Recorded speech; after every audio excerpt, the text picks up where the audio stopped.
Avec le patron qui nous disait on est une boîte différente, on va faire pour le mieux. Plus important pour nous, c'est l'ouvrier. C'est lui la richesse de l'entreprise. Et puis on va améliorer les conditions de travail, on va être une boîte différente. Voilà, j'avais un peu peur que la boîte qui se construisait à Valenciennes, elle ressemble à ce qui se passait au Japon dans les années 70. Et puis effectivement, très rapidement, ça a été la même chose.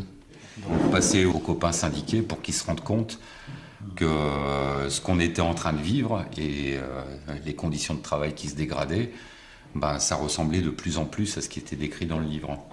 Et qu'en fait, s'il y avait deux exemples pareils à travers le monde à 35 ans d'écart, c'était pas parce que c'était une coïncidence, c'est que c'était parce que c'était une politique voulue de la part des actionnaires de Toyota.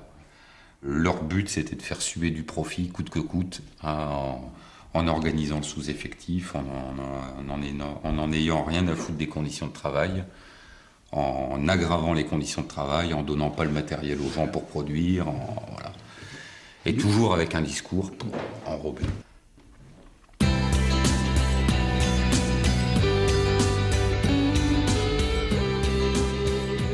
Voilà donc la recette magique apportée par les consultants dans l'usine de Senon, le Lean Manufacturing ou encore Système Toyota.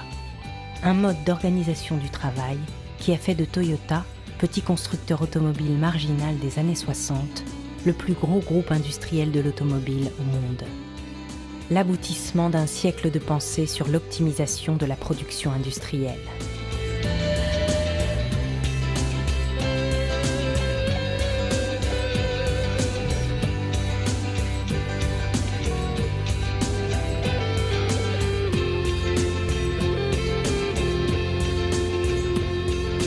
Study the motions you make when you set the table every day, I'll bet you'll find you're wasting a lot of energy.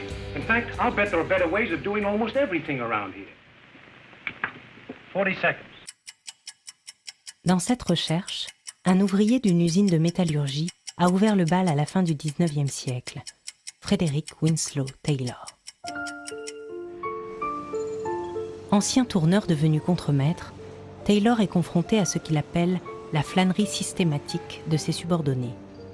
Il y voit une mauvaise organisation du travail. De ses années d'observation, Taylor publie en 1911 un ouvrage, Principles of Scientific Management. Il invente un tout nouveau modèle, le travail découpé en tâches, chronométré, avec des ingénieurs qui pensent et des ouvriers qui exécutent. La conception du pouvoir qui était derrière, c'était que le travailleur, lui, n'a pas à réfléchir, il a à exécuter, et que ce qui est mobilisé, c'est essentiellement de canaliser l'énergie physique pour la transformer en force de travail dans un espèce de canevas dans lequel les gens sont mis dans des petites cases et où on leur décrit ce qu'ils doivent faire. Et à ce moment-là, la préoccupation, c'est d'améliorer la rentabilité en accélérant le processus. C'est la naissance de l'organisation scientifique du travail qui ne cessera plus de se développer au cours du siècle. Mais c'est Henry Ford qui va bouleverser la production industrielle et l'organisation du travail en inventant le travail à la chaîne. Dans son autobiographie, il raconte que cette idée de la chaîne de production est née d'une visite dans un abattoir de Chicago. Entre les deux guerres, Ford affiche sa volonté de vendre à ses propres ouvriers les voitures qu'ils produisent par une politique de doublement du salaire moyen. $5 a day. Il répond ainsi à un double objectif, stabiliser sa main-d'œuvre pour réduire les coûts de turnover et augmenter le pouvoir d'achat des ouvriers afin de stimuler leur demande en biens de consommation.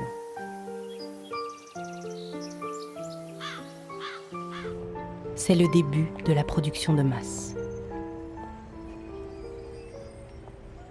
Ce paradigme fordiste ne cessera de se développer à travers le monde jusqu'à la fin des années 70, période à laquelle le toyotisme va commencer à s'imposer en Occident par l'intermédiaire d'ingénieurs américains de retour du Japon, convaincus qu'il y a là une manière de produire plus.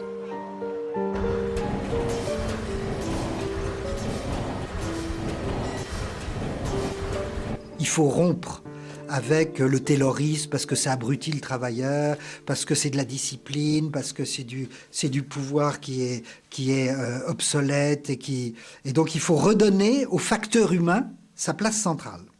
Le Fordisme n'avait peut-être pas une telle attention à l'ouvrier en tant que tel. Hein. On cherchait toujours à l'exploiter autant que possible, mais là où le toyotisme va plus loin, c'est qu'il va arriver à convaincre l'ouvrier qu'il lui importe de lui-même de trouver le moyen d'augmenter les cadences.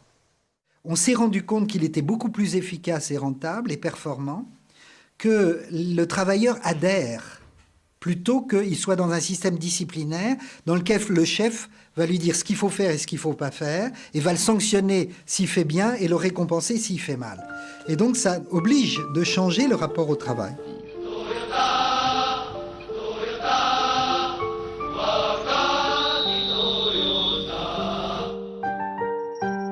Dans les usines japonaises, un rendement exemplaire continue.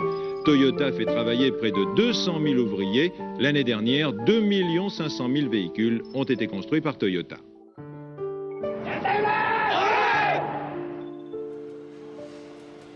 À l'usine Fenwick, comme chez Toyota, l'adhésion des ouvriers aux objectifs de l'entreprise est le nouveau credo.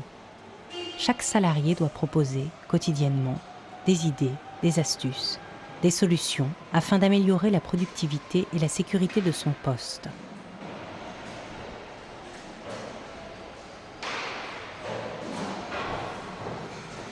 Voilà comment l'ouvrier devient responsable de l'intensification de son travail. Pour inciter les employés à collaborer, la direction évoque sans relâche l'opportunité qui s'offre à eux de travailler dans de meilleures conditions. Cette démarche vise surtout à faire en sorte que les salariés soient les acteurs de l'amélioration de leur poste, et ça va donc par évidemment une meilleure organisation, donc des meilleures conditions de travail, une réduction de la pénibilité des tâches, tout ça dans un même sens.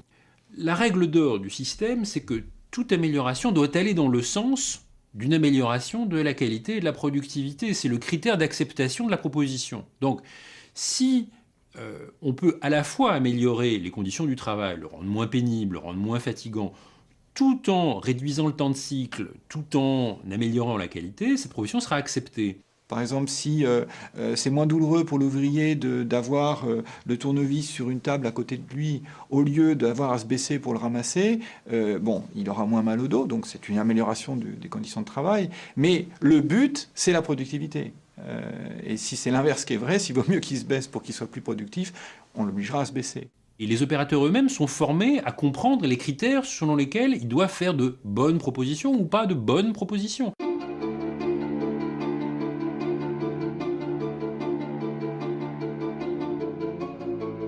Depuis l'introduction du toyotisme chez Fenwick, selon les partenaires sociaux, les accidents du travail ont augmenté de 25%.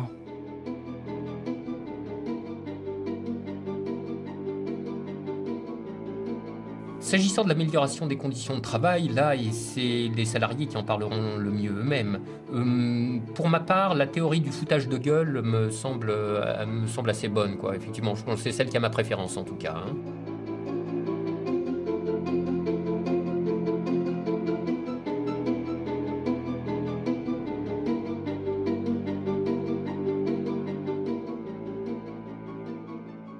Nous, on leur reproche souvent de vouloir faire toujours plus, et on leur dit, mais arrivé à un moment, on ne pourra pas faire plus. On sera au maximum, on aura fait toutes les méthodes lean que vous voulez, on sera au taquet, et qu'est-ce qui se passera à ce moment-là? Et là, la direction, il n'y a pas de réponse. Il n'y a pas de réponse, mais ils sont dans un rythme, ils ont une vision des choses. On vit sur une planète différente qu'eux, de toute façon. Donc, on sait tous très bien qu'on est dans un bateau là, qui va s'écraser, enfin qui va couler plutôt. Ouais.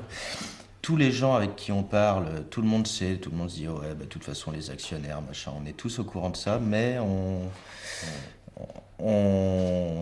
est-ce qu'on n'a pas le moyen de faire changer les choses ou Enfin, on a l'impression qu'il n'y a rien à faire, voilà, c'est comme ça, et puis voilà. Les mecs, ils sont sur la chaîne, ils font leur boulot de tous les jours, ils se disent Ils disent que voilà, ils sont pas heureux, qu'il faut toujours plus, et puis que mais c'est comme ça. Oh, bah, c'est les actionnaires, ils en veulent plus. Donc, Cette contrainte de la finance actionnariale est devenue tellement impérative qu'elle exige l'ajustement instantané. Donc tout de suite, il faut réduire la voilure. Tout de suite, il faut faire les plans sociaux. Tout de suite, il va falloir essayer de maintenir comme on peut le profit trimestriel pour la prochaine confrontation avec les investisseurs, etc., etc., etc. Donc c'est un monde dans lequel il n'y a plus aucune marge de manœuvre, quoi. Tout le monde est pris à la gorge de partout.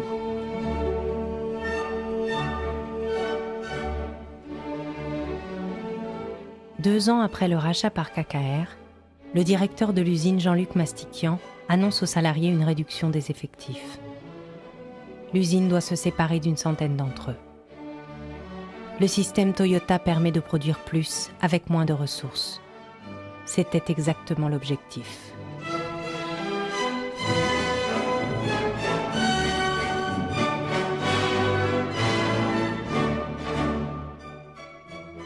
Le sort des salariés de Fenwick est effectivement entre les mains d'Henry Kravis, le magicien de l'optimisation et du profit. L'homme qui fait jaser pour ses revenus exorbitants. 51 260 $ par heure, 24 heures sur 24, 365 jours par an, soit 1 300 000 $ par jour, soit encore 450 millions de dollars en 2006, ce qui équivaut à 23 492 années de salaire d'un ouvrier de Fenwick. 2006, 2007 were phenomenal years because there was cheap capital, plentiful, and we put a lot of money to work.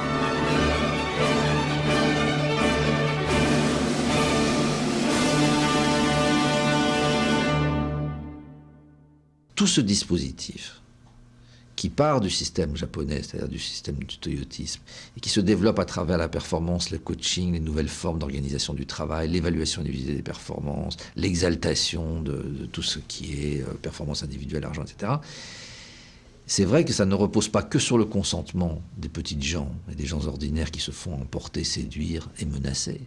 Ça marche aussi parce qu'il y a tout le zèle d'une partie quand même de gens qui sont des leaders de ce système. Ce ne sont pas simplement des idéologues isolés, il y a véritablement une pensée d'ensemble de comment produire un ensemble idéologique qui réfère essentiellement au pouvoir et à l'argent, et non pas à la culture et à la civilisation. Il suffit de parcourir le rayon management des librairies, et ce jusque dans les gares et les aéroports, pour comprendre combien cette idéologie se diffuse, combien ce mélange abrutissant de solutions clés en main ne rencontre plus aucune résistance.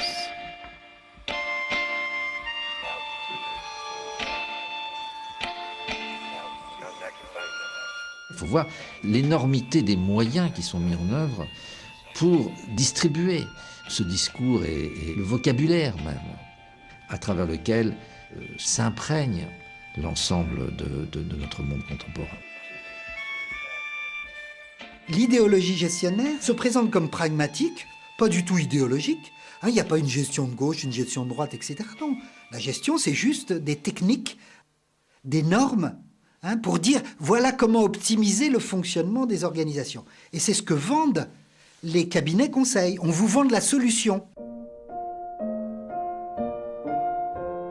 Quand tu fais du roquefort, tu as le roquefort et tu mets de la moisissure dedans.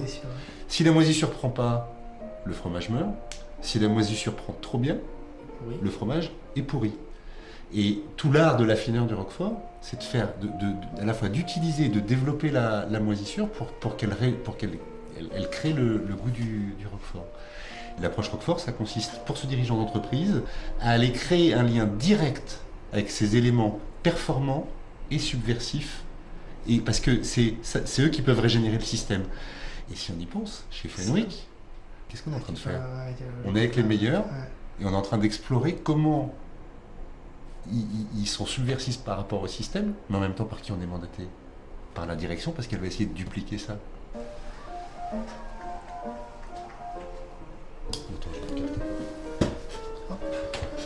Le top, c'est connaissances produits fondamentaux en finance, organisation personnelle, gestion du temps, capacité à travailler dans un environnement multiculturel. Oui. Ça correspond à quoi, ça? Ils sont pas français. Donc, ah oui, d'accord, oui, pardon, oui. D'accord.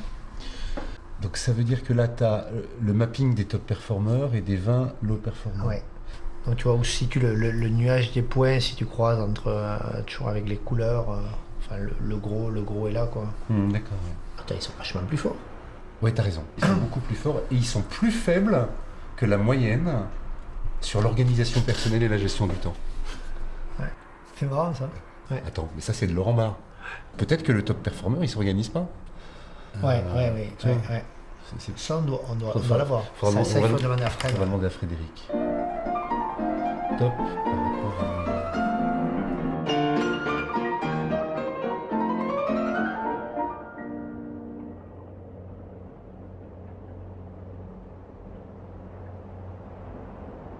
Moi, je fais partie de ceux qui défendent que le rapport au travail n'est pas contingent, n'est pas accessoire, n'est pas anecdotique, que tout être humain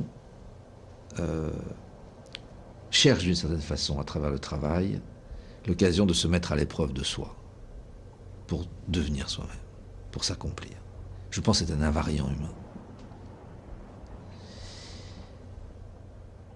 Le mépris dans lequel est tenu le travail n'est pas d'aujourd'hui.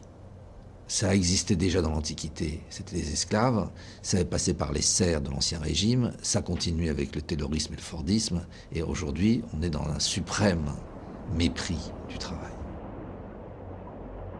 Cet écart et cette manipulation qui est faite en faveur du patrimoine et des revenus spéculatifs contre le travail, dont on est prêt à détruire toutes les caractéristiques, celles qui sont nécessaires à l'exercice de l'intelligence et à l'exercice de l'accomplissement de soi, oui, je pense que nous sommes dans une évolution qui malheureusement ressemble beaucoup à quelque chose qui a à faire avec la décadence d'une civilisation.